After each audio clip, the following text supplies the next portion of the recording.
Hey there, everybody. I wanted to share a conversation I just had with Brandon Martirano, who's a professional baseball player. He is in the Giants organization in the minor league system. If you guys saw the video a couple weeks ago, Brandon was describing some food sensitivities, and I asked him to do a couple things. Sadly, it hasn't been until today that we got together, but I asked him to try a couple things, and we finally got together, and it is very clear to me what's going on with Brandon. I recorded the conversation, but it was 40 minutes long, so I figured I would just abbreviate the conversation. One of the things that was bothering me, I do know what's going on, and I'll explain to you guys. We're going to go through that, but one of the things that was really bothering me was why this was happening to a strong, healthy young man, 23 years old. And I explained to Brandon, what we usually see in the symptoms that you have are just people that have gut permeability issues. They just have gut dysbiosis. And normally that will happen for a couple of reasons. It can happen from an acute stressor. So something really tragic happens in your life. I mean, really tragic. Why would that happen? Well, because your vagus nerve is part of your rest and digest system. If you have a traumatic event and you really dysregulate your parasympathetic nervous system, which is your rest and digest system, you're going to slow down gut motility, which creates a whole bunch of issues with your bacteria, because food will ferment higher and higher and higher up your gut. And this creates a condition called SIBO, which stands for small intestine bacterial overgrowth. Basically, guys, it creates a situation that's not good. Anytime you slow down gut motility, it's not good. So a tremendous event that causes PTSD type symptoms can cause that. Other issues would be things like eating, and I know you guys may roll your eyes, but if you're rolling your eyes when I say this, please text me, because I will send you the research on this that shows conclusively what I'm about to say. But when you eat non-organic foods and you're getting glyphosate into your intestines, glyphosate does a whole bunch of things. You may say, well, look, Tom, sorry, I just kicked the phone. Sorry, you may say, but glyphosate has been approved by the FDA to be safe for humans. But what it is not, and has proven to be undeniably not safe for, is bacteria. And what is your gut mostly? It's bacteria. You have more bacteria in your gut than you do cells in your body. When we look at what is it that matters most for gut health, it is certainly the health of the bacteria. And we are still putting that puzzle together. But it is undeniable that we can conclude that the bacterial function has a lot to do with gut function. And when you disrupt the gut, you're disrupting your health. And there is no question that glyphosate is doing that to bacteria. And this is well researched. Again, if you want that research, I am happy to send it. But you guys know that I've been saying this since 2008 about eating organic and why. Pesticides, herbicides, fungicides, and I'm just giving you one of them, glyphosate. But that can cause gut permeability issues. Another issue that, and as I'm talking to Brandon, all of a sudden his eyes lit up. And I said, people that abuse medications or NSAIDs, which are non-steroidal anti-inflammatories, things like ibuprofen. And he goes, oh my God.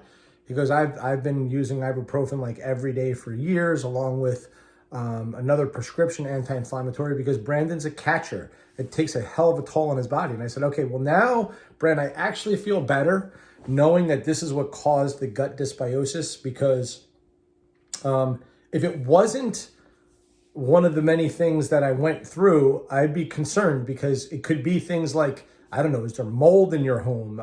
What is going on in his system that's causing this gut dysbiosis? But it is very clear to me that the abuse of the NSAIDs, the ibuprofen in this case, is what caused it.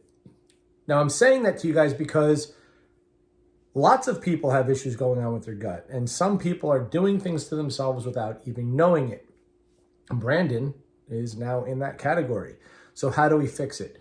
Well, if you listened to the first video, Brandon had some severe reactions to things. And when you listen to what he was reacting to, it was very clear to me right from the get-go, and I even said in the first video that he was highly reactive to what are called lectins. But it's not going to be just lectins, guys. He's going to be highly reactive to the things that I tell you guys to try to minimize. UTC manual, gluten and dairy. Try to minimize as much gluten and dairy as possible. Gluten and dairy are going to be highly inflammatory. So Brandon's like, damn, man, what can I eat? If I'm going to reduce lectins, which are, in beans, nightshade vegetables, which are, tomatoes, eggplants, things of that nature. Lectins are like all over the place, guys. I'm just giving you guys a summary of what I said to Brandon.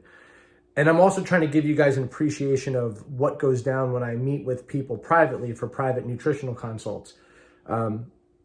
I talked to Brandon. I said, look, this is what you're going to eat. This is what you're going to do. This is how it's going to be done.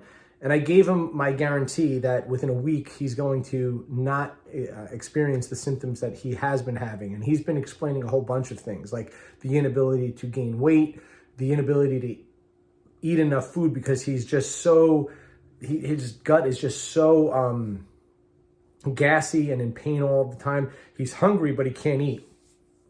Remember, guys, it's not what you eat, it's what you absorb. You can try to digest as much as you want. You have to absorb the nutrients. So we talked a lot about what's happening in the gut, why it's happening, why he's not absorbing a lot of his nutrition. Originally, we tested his stomach acid. We gave him a simple test, and it's not his stomach acid. So it makes much more sense that what he has going on is a genuine lectin intolerance, which is going to be an intolerance for gluten, dairy, just any IBS issue. That umbrella of irritable bowel, that giant umbrella of you have something going on in your gut. It also makes you much more susceptible to autoimmune diseases, guys. This is just undeniable. So I gave him a protocol, and I'm going to write up that protocol for him, and he's going to do that for the next week. And but I'm sharing this with you guys just so that you know that everybody's different, and some of the things that I'm telling you guys to eat, I'm definitely not going to be telling Brandon to eat. And if you have irritable bowel or things going on in your gut because you're sick, remember I said this in the last 40-day challenge. If you have things going on because you're sick and you don't know it, then there are definitely things that you should avoid that may otherwise be helpful, may otherwise be quote unquote healthy, I should say. Similarly, I mean, the best analogy would be exercise is great, but is exercise great if you have a broken knee? Is it a good idea if you have a femur that you just broke or a broken foot? Should you squat? Should you lunge on that? No.